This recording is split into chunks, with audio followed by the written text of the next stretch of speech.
Yang ketiga, yang keempat, Bu. Apa kata Sayyidina Ali yang perlu kita hindari? La yastaya. Ini jambah kami. Tadi jambah-jambah. La yastahi alimun idza suila amma alla ya'lam. Jangan jikalau kau ditanya, jangan palah malu mengatakan tak ada jawapannya. Maksudnya belum dapat jawapannya. Inilah penyakit ustaz-ustaz. Makanya terus terang ini dikatakan Ustaz Abdul Somad. Ini Kang, kita ni sok tahu dari mulai Donald Trump sampai Donald Bebek tahu dia. Artinya apa ditanya jamaah jawab. Pakai kolok usah.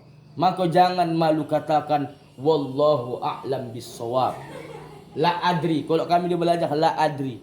Tapi ini disalahgunakan. Kami dulu waktu ustaz kami menyampaikan apa namanya? Pelajarannya kitab kuning dulu pula kan. Kami kitab kuning. Kami latar kitab kuning di MPI.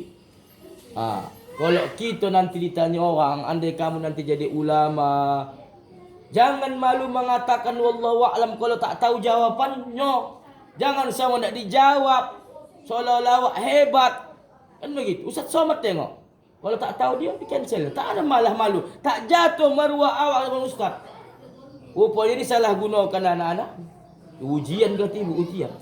Tak tahu dia jawapannya. Buat wallahu a'lam. Mulai dari soal 1, soal 20 wallahu a'lam. Wallahu a'lam bisawab. Allah yang tahu jawapannya. Manggillah kami. Tapi kata ustaz dulu, kata muallim, kalau tak tahu jawapannya buat di situ wallahu a'lam bisawab. Bukan itu fahamnya katanya. Fahamnya itu lain lagi. Kan buaya?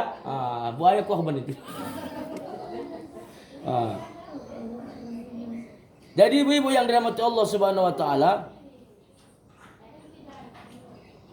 itu yang keempat, yang terakhir, tak payah lama-lama. Yang kelima, apa lagi yang perlu kita hindari kata Sayyidina Ali bin Abi Thalib dalam kitab Hilyatul Auliya, ya, wala imana liman la sabralah. Ya, apa maknanya? Tidak dikatakan orang yang beriman kalau tidak mempunyai kesabaran. Apa pahamnya? Kesabaran adalah puncak tertinggi dari keimanan, ya, seseorang. Tidak ada iman bagi orang yang tidak ada kesabaran. Kenapa begitu Ustaz? Kalau kita merujuk dari kisah-kisah Nabi dan Rasulullah, Bu, cari ibu lah. Mana mulai dari Nabi Adam sampai Nabi Muhammad, tak ada yang tak diuji. Semua Nabi dan Rasul pasti kena uji. Betul tak? Kalau digambar-gambarkan, Bu, Nabi ini kan Rasul Allah, Nabi dan Rasulullah, manusia pilihan. Yang dikasih kitab, yang dikasih mushaf, ada juga yang tidak diutus sama umat. Tapi Nabi, di atas ulama lagi, di atas wali. Tetapi kita bayangkan kan Nabi ini kan enak-enaklah hidupnya. Elok-elok lah, tak ada masalah. Tapi pada nyataannya, ibu tengok. Ada tidak ibu lihat dalam sejarah Nabi yang tak punya masalah? Tak ada. Nabi Adam punya masalah. Masalah apa Ustaz? Pertama dia gara-gara makan buah huldi terusir dari surga. Berjumpa di bukit Jabal Rahmah. Bertemulah dengan istrinya. Udah, apa lagi masalah Nabi Adam Ustaz? Anaknya Habil dan Qabil tidak mau dijodohkan silang. Qabil tidak mau menikah dengan kembaran Habil, ya, gara-gara kembaran Habil jelek. Dia nak dengan kembaran sendiri. Sementara turun perintah Allah harus kawin silang. Karena manusia tak ada. Marah, merajuk.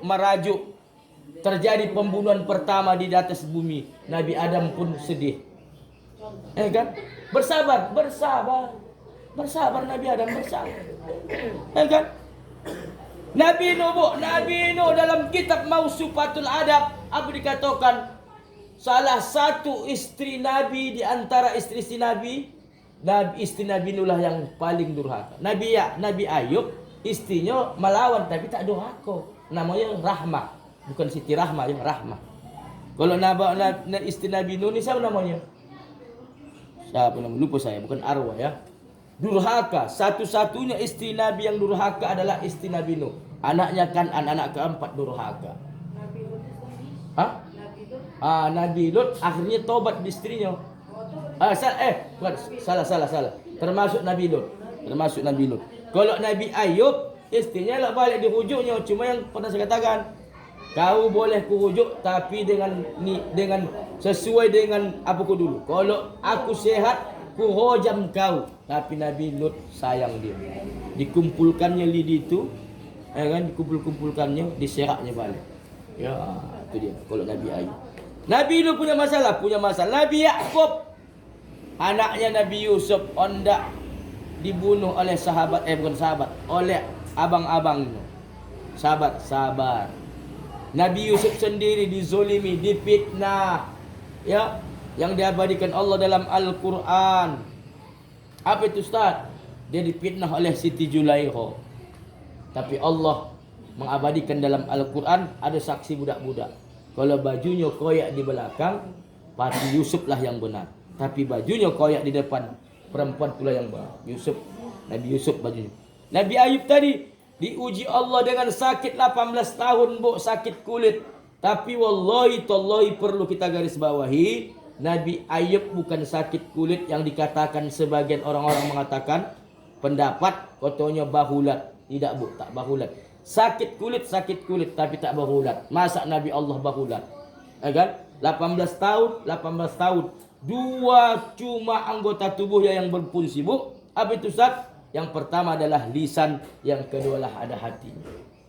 Pernah dalam riwayat dikatakan, ditanyalah Nabi Ayub, "Wahai Ayub, ya, kau kan Nabi Allah, kau kan kekasih Allah. Apa kau tak ingin sembuh? 18 tahun kau sakit Ayub."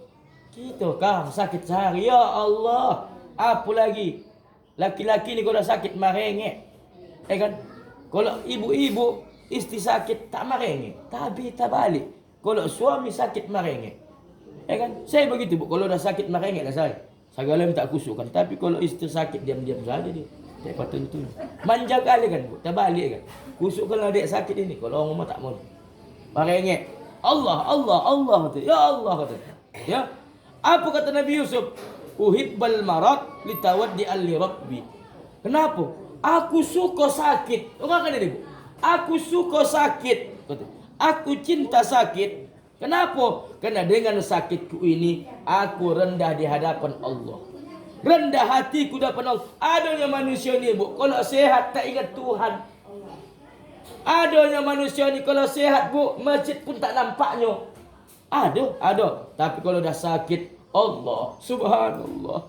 Sampai nak tolong hantarkan ayah ke sembahyang Jumat ke masjid dibonceng. Wah, udah lumpuh bawa nak sembahyang ke masjid. Kalau sihat dulu, bu, pergi ke Medan. Ya, alah bahu lagi takbir pertama. Lewat lagi, bahu lagi asyhadu alla ilaha illallah. Bahu lagi asyhadu anna Muhammad Rasulullah. Bahu lagi ayat solat, bahu lagi ayat pala, bahu lagi iqamat, bahu lagi pertama. Ditunda dan ditunda. Maka katanya, begitu aku sakit, aku merasa rendah di hadapan Allah. Rendah hatiku di hadapan Allah. Sadar diri aku ni makhluk yang hina. Memang perlu juga begini, bu. Awak ni sakit, ya, ketika sakit barulah awak menyatakan diri awak rendah di hadapan Allah. Nah, ibu-ibu rahmat Allah Subhanahu wa taala, inilah kajian kita 5 hal yang perlu kita hindari. Tak pun dapat kita 5 pinomat lah di ansuh-ansuh. 1 dulu ya Ustaz, boleh. 2. Jangan terus tak ada. Gawat gitu kan. Yang pertama saya simpulkan balik, biar kuat dia macam tali disimpulkan. La yarju 'abdun illa rabbah. Jangan terlalu berharap kepada hamba, bu. Terhadap anak, terhadap suami, tapi berharaplah kepada Allah. Kotuk pintu suami itu melalui Allah. Ya Allah, 15 tahun kami sudah rumah tangga, ya Allah. Ya kan? Mudah-mudahan didoakannya. Amin pula kau di belakang. Ya. Yang kedua, la yakhafu illa dzambah. Jangan kita merasa dihantui, ditakuti oleh dosa-dosa yang lalu. Artinya apa? Jangan pesimis, optimis kita, dosa kita itu dapat ampunan dari Allah. Asalkan 1 dosa syirik. Ya kan? Sudah saya sampaikan kan? Yang ketiga, la yastahi jahilun ayyan salama la ya'lam. Jangan pernah ibu malu bertanya tentang apa yang tak diketahui. Bertanya. Sekarang sudah banyaknya channel. Tengok YouTube tu. Bertanya apalah tentang hukum, tentang kehidupan. Jangan salah tingkah. Udah besok kejadian baru. Ustaz, adalah sipolan. Begini-begini Ustaz. Dicoraikannya bini lagi hamil. Udah kejadian bu, sudah, udah boleh anak, ibu tanya pun terlambat. Bertanya awak, no? Masalah bagi harto, jangan udah kejadian baru ditanya. Dan jangan pula awak gila nang bertanya, tak cocok kang diohang bakalai timbulnya. Yang keempat, jangan kita kami jambah kami ni penceramahnya. Jangan palah malu awak kalau ditanya orang awak tak tahu, awak bilang tahu.